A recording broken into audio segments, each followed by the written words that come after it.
James, you've created quite a stir in this article you've written for CNN.com. Let me read a couple lines, and then we'll discuss. Among other things, you say this: what should the White House do now? One word came to mind: panic. And then you went on to say, this is what I would say to President Barack Obama. The time has come to demand a plan of action that requires a complete change from the direction you are heading. All right, what are you talking about?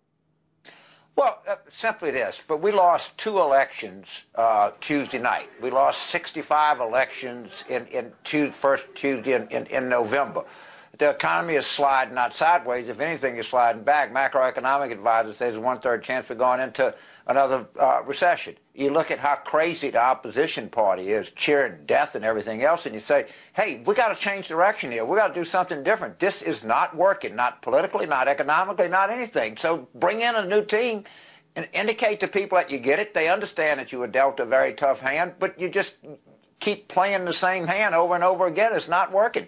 Because you have 2 specific recommendations in your CNN.com article: fire somebody and indict people. Let's talk about both. Right. What do you mean fire somebody? The president, who should he fire?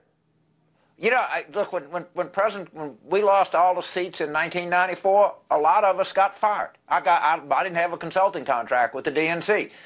He made changes. That's what happens. That's what President Reagan did in 1980 when it wasn't starting out well. He fired John Sears and other people in his campaign. He talks about Lincoln. How many generals did Lincoln fire? Even Rumsfeld lost his job. The Republicans fired Newt Gingrich.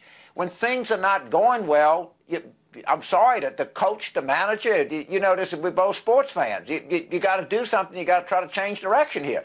And it just looks like the same people doing the same thing over and over again. And it's not working. And what I said on CNN has been repeated to me by Democrats all over the place. I feel guilty of like plagiarism almost. You talk to so many people that say the same thing. And to some extent, these are my feelings, but they are feelings that many people, and many people who like this president, many people who really want him to succeed feel.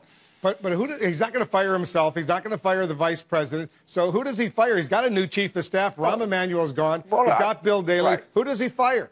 But he's got political advisors. He's got economic advisors. He's got cabinet members. I mean, I'm not privy on the inside to know, but some people have got to go.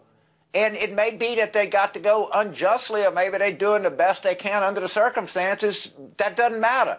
You got to give people a signal out there that something's not working and you're trying something else. You're right. The president can't